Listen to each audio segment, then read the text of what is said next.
Hi, I've got a great book to share with you today. It's a book you may have never heard of.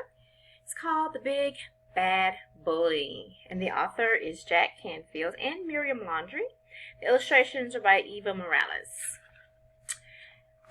There's very few words on the page. I will show you that right away. And we know all about bullies. We learn all about what that means and why people bully and why people should not bully.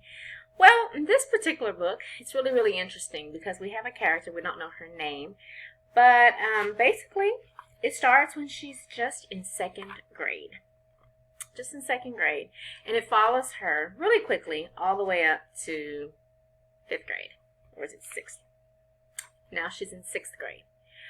And basically, if you notice, she does not look very happy. She's at school for most of the book, and she hears these words of how ugly she is and how she's such a baby and she's got so many zits on her face. Well, one day she decides, I've had enough. I'm going to stand up to this bully. The thing about it is the bully is not who she thought. And so just when she's finally ready to address her bully, she gets the surprise of her life. I will not give the book away.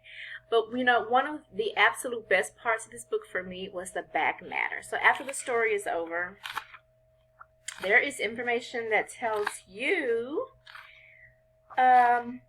things you can do to not ever be in the situation of our character here. It does have a good ending. All right, this is the last page. But it talks about how important it is for you to be saying the right things to yourself. We have what's called self-talk.